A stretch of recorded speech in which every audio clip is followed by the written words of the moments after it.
Bonjour à toutes et à tous, ma team Kiefer, j'espère que vous allez bien. C'est avec grand plaisir qu'on se retrouve aujourd'hui pour cette nouvelle vidéo pour le résumé complet de l'étape 2 du Giro 2022. C'était un prologue aujourd'hui de 9 km dans les rues de la capitale hongroise Budapest. À l'image, on voit ici Calabewan qui avait chuté hier et qui témoignait d'ailleurs en interview de sa chute d'hier à l'arrivée quand il a touché la roue de Grimay, qui a fini d'ailleurs deuxième de l'étape et donc deuxième au général. Et Calabewan, lui, beaucoup plus loin au vu de sa chute. Il n'a pas fait un super bon temps aujourd'hui, on a pu voir des monuments dans les rues de Budapest, de très belles vues. Les coureurs s'en sont d'ailleurs peut-être pas aperçus parce que ça allait très vite aujourd'hui. Binyam Grimay, le deuxième au général, qui arrive assez loin à l'arrivée au final, hein, c'est pas un spécialiste du contre-la-montre, 53e. Mathieu Van Der Poel ici, le maillot rose, qui a bien défendu son maillot rose, qui va pas s'imposer dans l'étape mais qui va conserver ce maillot rose. On va d'ailleurs aller voir le classement de l'étape.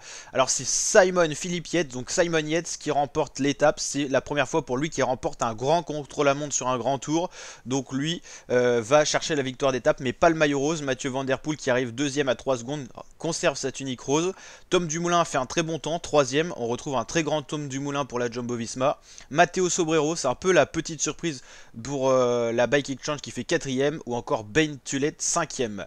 Pour aller plus loin un petit peu dans ce classement, on a Tobias Foss qui fait un très bon temps, Wilco Kelderman pour les favoris, Lennart Kamna qui a perdu du temps hier parce qu'il avait attaqué mais du coup il a relâché après, donc il fait un bon temps mais ça sera pas pour le général.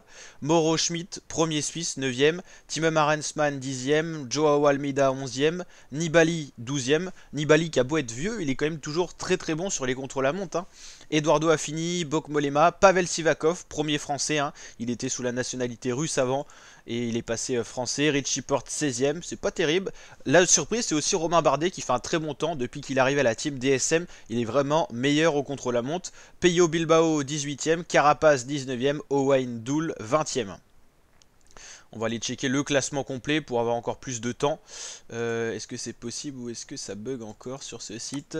En tout cas, on va aller checker les maillots distinctifs qui vont pas beaucoup changer, hein, vu qu'on avait un prologue, hein. Mathieu Van Der Poel possède tous les maillots. Il reste maillot rose devant Simon Yates, devant Tom Dumoulin, devant Sobrero, Kelderman, Tullet, Tobias Foss, Bok Mollema, Peyo Bilbao, Mauro Schmidt. Ça bouge un petit peu, hein, vous l'avez compris, Grimay avec ce contre-la-montre sort du top 10 au général. A noter que pour l'instant beaucoup de favoris sont déjà très bien placés au général. Simon Yates est déjà deuxième, Tom Dumoulin est déjà troisième. Oui, c'est bien le classement général. Kelderman, Tobias Foss, Bok Mollema, Bilbao, Almeida, Nibali, Porte, Bardet, très bien placé. Carapaz, Binyam Grimay, il a bien redescendu, un 19ème, mais c'est pas un leader, lui c'est plus un puncher. Et donc voilà. Miguel Landa un peu plus loin, lui on sait que c'est pas son point fort le contre-la-montre, tout comme Jay Hindley, Pozzo Vivo et Pavel Sivakov, un autre français ici. Au niveau du maillot cyclamen qui correspond au maillot du meilleur sprinter, c'est toujours Van Der Poel devant Grimay et Bilbao. Ça va bien bouger, vous inquiétez pas. Le Maglia Azzurro, je crois que c'est le maillot du meilleur grimpeur. Maglia Blanca, c'est le maillot blanc, c'est Sobrero. Et bon, après le classement des sprints intermédiaires, c'est spécifique tout simplement au Giro.